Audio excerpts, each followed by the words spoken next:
ಸುನೀಲ್ ಕುಮಾರ್ ಬಗ್ಗೆ ನಿಮಗೆಲ್ಲರಿಗೂ ಒಂದು ಮಾಹಿತಿ ಇದೆ ಎಲ್ಲೋ ಗೊತ್ತಿಲ್ಲ. ಸರ್ಕಾರದ ಹಣನ ಇಡೀ ಮಂಗಳೂರಲ್ಲಿ ನಾವು ಯಾವುದೇ ಭಾಗದಲ್ಲಿ ಯಾವುದೇ ದೇವಸ್ಥಾನಕ್ಕೆ ಹೋದರೂ ಕರ್ನಾಟಕ ರಾಜ್ಯ ಎಂಥ ಪಕ್ಷ ಮತ್ತೊಂದು ಬಿಡು ಪರಶುರಾಮ ಕ್ಷೇತ್ರ ಅಂತ ಹೇಳ್ತಾರೆ. ಯಾವುದನ್ನು ಕರಾವಳಿ ಪ್ರದೇಶನ ಆ ಪರಶುರಾಮನ ಪುತ್ಥಳಿನ ಕಾರ್ಕಳದಲ್ಲಿ ಸ್ಥಾಪನೆ ಮಾಡಲಿಕ್ಕೆ ಸರ್ಕಾರದ ಹಣ ತಗೊಂಡಲ್ಲ ಪುಣ್ಯಾತ್ಮ. ಕಂಚಿನ ಪುತ್ಥಳಿ ಮಾಡ್ತೀನಿ ಅಂತ ಟೆಂಡರ್ ಮಾಡಿರೋದು. ಏನು ಮಾಡಿರೋದಲ್ಲಿ ಇವಾಗ POP ಪುತ್ಥಳಿ ಮಾಡಿ ಕಿತ್ತಿ ಬಿಸಾಕಿದ್ದಾರೆ ಅಲ್ಲಿ. ಆ ದೊಡ್ಡ ಮನುಷ್ಯನ ಬಗ್ಗೆ ಇಲ್ಲಿ ಪ್ರಸ್ತಾಪ ಮಾಡ್ತಿರಲ್ಲ. ರಾಷ್ಟ್ರ ಧ್ವಜನ ತಾಲಿಬಾನ್ ಧ್ವಜ ಅಂತ ಹೇಳಿದ್ದಾನೆ CT ರವಿ. ಅಯೋಗ್ಯ ಒಬ್ಬ CT ರವಿನ ಅಯೋಗ್ಯ ಅಂತ ನಾನು ಓಪನ್ ಆಗಿ ಕರಿತೀನಿ. ಯಾಕೆ ಗೊತ್ತಾ? ರಾಷ್ಟ್ರ ಧ್ವಜನ ತಾಲಿಬಾನ್ ಧ್ವಜ ಅಂತ ಹೇಳಿದ್ದಾನೆ. ನಾಲ್ಗೆ ಹಿಡ್ತಾ ಇರಲಿ ಅವನಿಗೆ. ಏನಂತ ಕರಿತಾ ಇದ್ದಾನೆ ಅವನು? ಭಾರತದ ರಾಷ್ಟ್ರೀಯ ಧ್ವಜನ.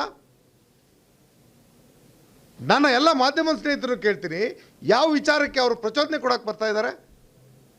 ಏನ್ರಿ ರಾಷ್ಟ್ರಕ್ಕೆ ಅವಮಾನ ಮಾಡ್ತಾ ಇದ್ದಾರೆ, ಧ್ವಜಕ್ಕೆ ಅವಮಾನ ಮಾಡ್ತಾರೆ, ಹೆತ್ತ ತಾಯಿಗೆ ಅವಮಾನ ಮಾಡ್ತಾರೆ.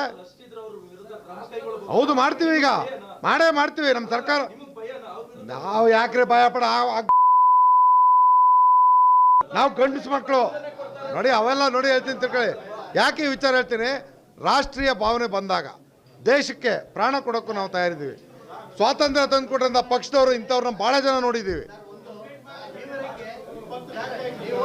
ಇನ್ನೊಂದು ಹಿರಿಯರೊಂದು ಕೇಳಿ ಒಂದು ನಿಮಿಷ, ಇವ್ರ ಮಾತಿಗೆ ಉತ್ತರ ಕೊಡ್ತೀನಿ, ನಿಮಗೆ ಬರ್ತೀನಿ. ಇವ್ರ ಮಾತು ಹಾಂ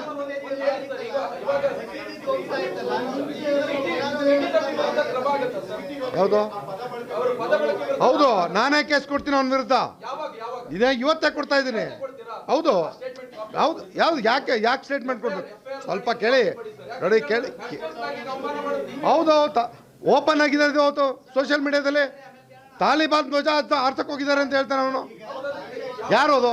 ರೇ, ನೀವು ಮಾಧ್ಯಮ ಕೇಳಿ. ಪ್ರೊಫೆಷನ್ಗೆ ಧಕ್ಕೆ ತರ ಅಂತ ಮಾತಾಡಬೇಡಿ. ನಾನು ಐ ಆಮ್ ಆನ್ ರೆಕಾರ್ಡ್.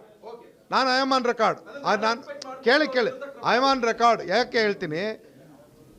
ಆ ತಾಲಿಬಾನ್ ಧ್ವಜನ ಹಾರ್ಸಕ್ಕೆ ಹೋಗಿದ್ದಾರೆ ಅಂತಾರೆ. ಯಾವ ಧ್ವಜನ ಹಾರ್ಸಕ್ಕೆ ಹೋಗಿದ್ದಾರೆ ಅಂತ ಹೇಳ್ತಾರದು? ರಾಷ್ಟ್ರ ಧ್ವಜನ ತಾಲಿಬಾನ್ ಧ್ವಜ ಅಂತ ಕರಿತಿದ್ದಾರೆ.